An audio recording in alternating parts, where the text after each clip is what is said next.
This is John for Johngy's Beat and the Patch. I'm here on the beat. I had the pleasure of talking to Chad Savage. How are you, sir? Hello. Happy to be here. I'm happy to have you, man. I got a lot to talk to you about. I you know, you got your hands in everything, and most of it is horror related, which is very cool. First of all, let me start. Let's go way back to the beginning. How did you get started, even in general, in the horror field? Um, Try and formulate that into a short answer. I got all day, I, man. I'm right. I was raised in a pretty conservative Southern Baptist family in Little Rock, Arkansas, but always loved Halloween more than anything. Got to be a kid trick or treating in the '70s, which was pretty awesome. And the folks celebrated all the holidays. So Halloween, they were all in. But so were they for Christmas and Fourth of July and whatever else. But yeah, Halloween quickly became my month. But by the same token, at the end of it, on November 1st, everything had to go back in a box back in the attic.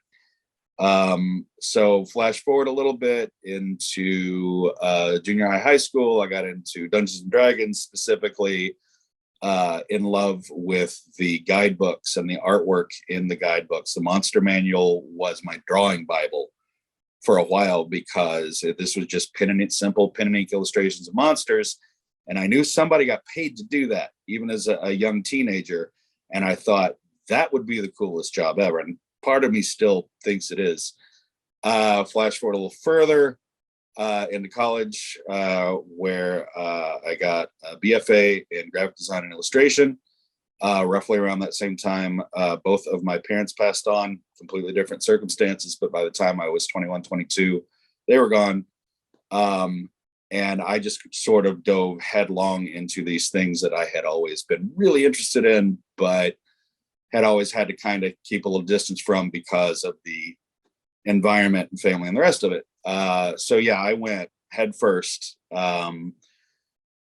Flash forward a little further into the turn of the century, which feels like a really weird thing to say.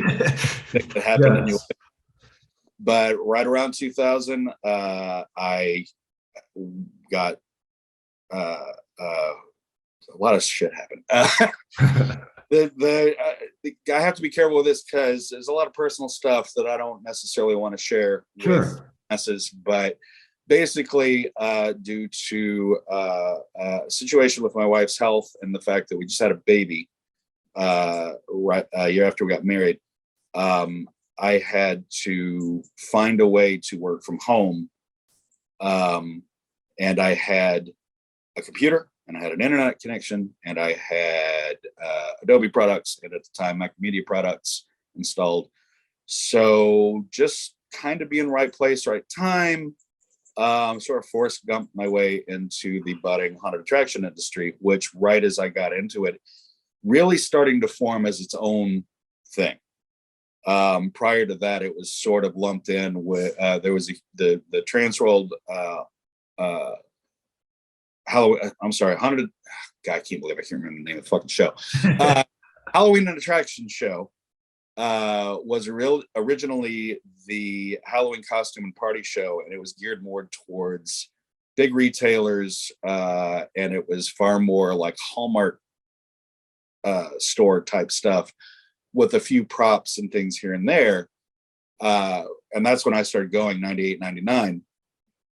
And over the next 5-6 years, that evolved into the more wholesale Halloweeny cutesy stuff went one way, and the haunt industry established itself as a industry unto itself. So I did a lot of bartering. Leonard Pickle, bless his heart, founder and publisher of Haunted Attraction magazine for many years. I worked out a deal with him that I would do design work for him and his new show at the time, HauntCon, in exchange for ads in the magazine, and it just sort of blossomed from there. So now Sinister Visions provides graphic design, web design, branding. I call it dark visual design because it just kind of covers all the things. for dozens and dozens of haunted houses and horror businesses and vendors and properties. But How's that? Sinister, well, that was perfect. That was perfect. But Sinister Visions isn't your only endeavor.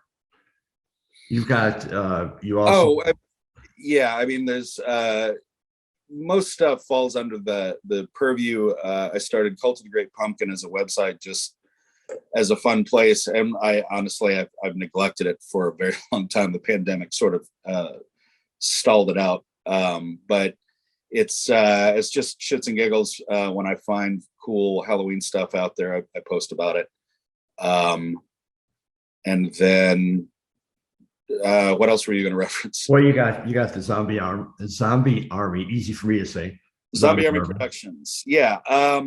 So yeah, I for Zombie Army and also for Trans World Trade Shows, I act basically as the art director. In that I don't like using absolutes, but almost all of the design work and web work crosses my desk. If it's not something I'm actually doing, it's something that I'm shepherding. And you're also involved in the reason why I love talking to you. I always love visiting your booth. The reason why we're specifically talking today, though, is you're going to be at Flashback Weekend. Yep. You're not just a guest there or a vendor there. You're involved in Flashback Weekend. Yep. So what is your involvement? That's fun history too. In the late 90s, early 2000s, there was the Horror Find Weekend in Baltimore, which was built around horrorfind.com, which was a very early, massive horror community. Pre-MySpace, pre-Facebook, pre-social media, there were message boards, and Horror Find was probably the biggest horror message board and also horror search engine around. I started doing work for Mike Roden, the owner of all of that, and started going to the Horror Find Weekend, which was the annual. It was almost like a family reunion for all of the many members of that online community. But also there were vendors, costume contests, all kinds of stuff. It's a great show, really fun. I met more celebrities there and partied with more celebrities there than it's crazy. But by virtue of that, a few years later, Mike Kurz reached out about getting a website done for Flashback Weekend. And so I did. And then I was invited to, come to the show and everything. And I came to the show, and I had been doing Horror Find for so long, I no longer remembered how to attend a convention. I only knew how to work it. So I asked Mike if there was anything that he needed help with, and just kind of started helping out here and there. And then they were doing their first ever costume contest. And let me phrase this carefully. Mike had decided he wanted to do one, set a time aside for it. Then kind of the rest of it, I think, fell through the cracks. I knew it was coming up on the schedule. I went and found him, said, "So how's this going to work?" And I just got this sort of deer in headlights look like, oh, shit. So I said, "I got you." I've been watching how they do it at Horror Find. They make it real simple. So, and that was the other thing, is he had Svengoolie hosting it. So Mr. Svengoolie and I got together real quick, ran him through how I thought it should work. And we compared notes, basically came up with the simplest way to do it. Bring everybody on stage, talk to them for a second, show the audience. At the end, the audience claps for the ones they like best, and you judge first, second, third place. We've been doing that for 15 years. And if 2020 had happened, it would be even longer. So that was that's kind of my sponsorship and involvement. It is the Sinister Visions costume contest. I provide all the prizes. I ring lead and facilitate and make sure everybody's where they need to be and things go off without a hitch. Provide the prizes. This last one in 2021 was nuts. We must have had 50 people, which was great. Oh, and for besides that, also did the zombie Pinups beauty pageant, which was like a costume contest, but with the zombie pinup theme. That was a big thing in the 2000s. It sort of petered out along with all the other first wave of zombie stuff. So the last one we did, I think we had 5 people turn up, and we're like, okay, I think this one's done. But now I provide all the graphic services, web services for Flashback, run the costume contest. A few years back, I connected John from Zombie Army to Flashback, and now Zombie Army provides a stack of volunteers and help. Yeah, that's how that shook out. Zombie Army is a production company in Chicago, for the uninitiated, that does Hell's Gate Haunted House and up until last year, Statesville Haunted Prison. If you've never been to Hell's Gate, you should absolutely go. It's amazing. But I've worked with John and the Army for 17 years. Wow. Maybe longer, maybe closer to 20. So yeah. Yeah, and you mentioned them. I do all the graphic design, t-shirts, the websites, marketing for, because they also have the Legacy Adventure Park out in Lockport, which is paintball, airsoft, so forth. So I do all the stuff for that. Did I answer your question? I don't remember. Okay. Flashback, right? Yeah. You mentioned Svengoolie, and you've had the pleasure of working with him for several years. I've worked with him on a couple of events. Is he not the nicest, coolest, but yet like the most popular in demand? That guy could go to a convention every year and he's still going to draw 800 fans. I think people love him because he's very genuine. There's no artifice there. He's a very sweet person, and he's funny. So one of my proudest moments of my adult life was a couple years ago.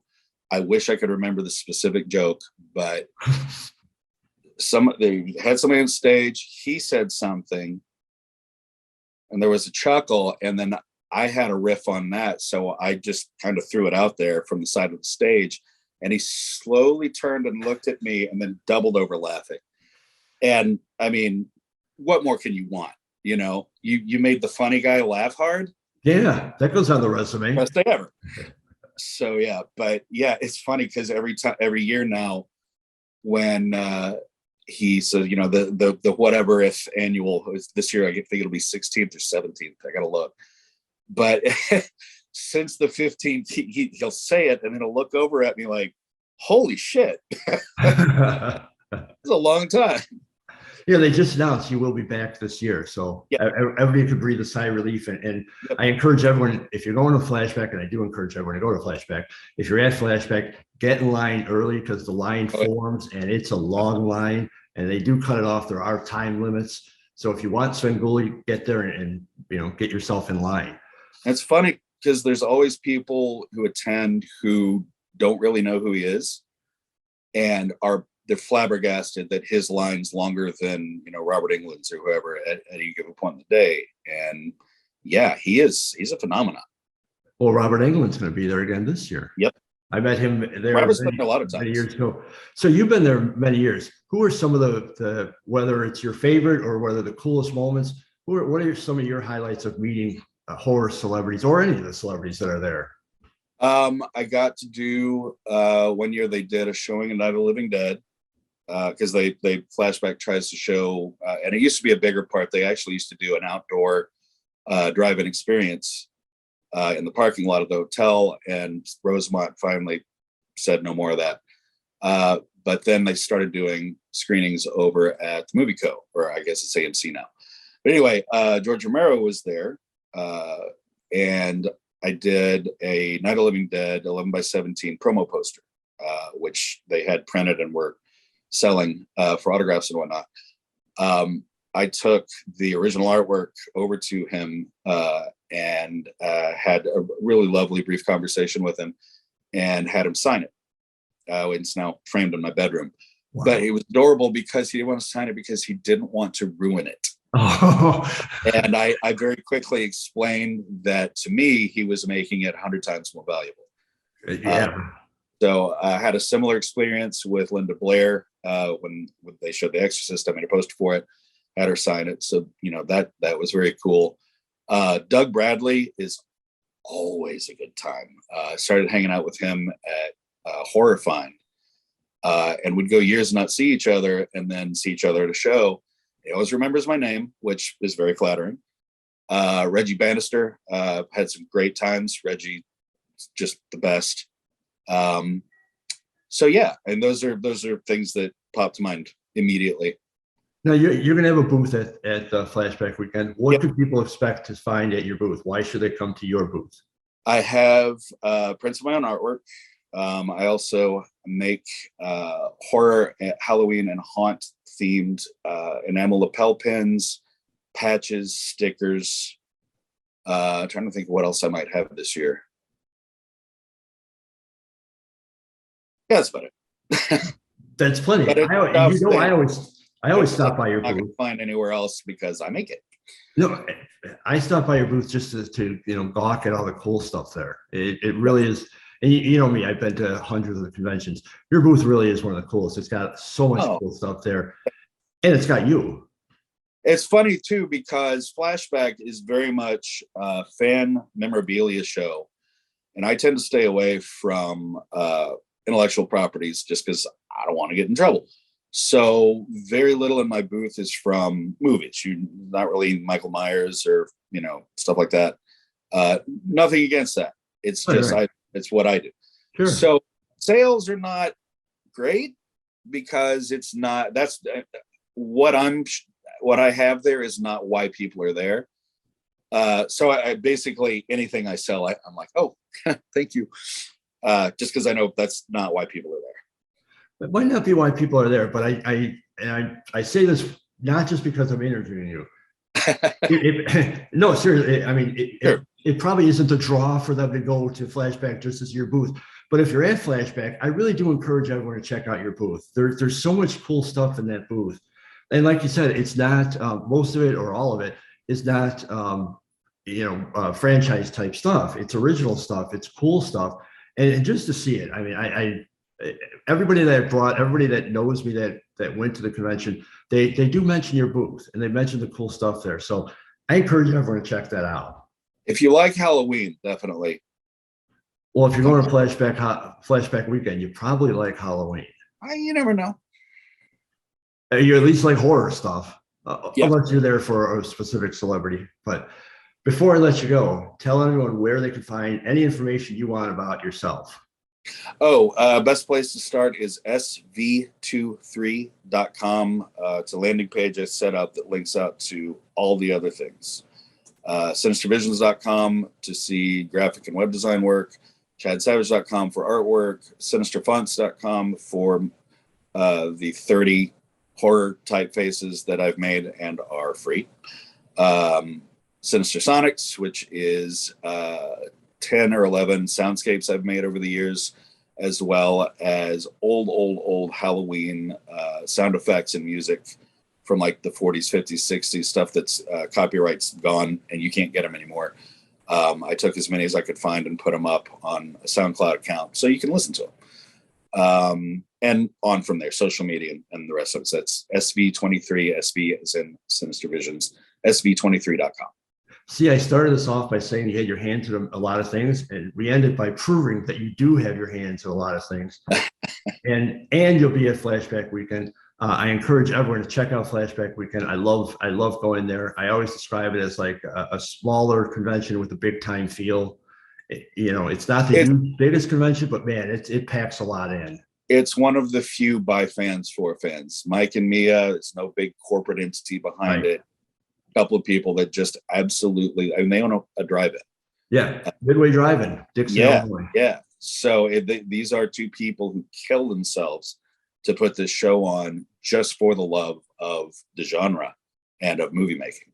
And they're at the convention. You might not see them because they might be in the back room. They're working their tail off, but they're at the convention, busting their butts to make this a great convention. I see them every year. I have nothing but respect. I love the two of them. I see them all the time. They're two of the coolest people. I encourage everyone to check out Flashback Weekend. Check out Chad Savage's booth, Sinister Visions. And I thank you for your time, sir. And I will see you at Flashback Weekend. Yeah. Well, which, what, a month and a half? It's coming up fast. I think mid-June, less than 2 months. Yeah. So we're counting the days down, man. Yep. Thank you, Chad. I appreciate your time, buddy. All righty. Thank you. Thanks.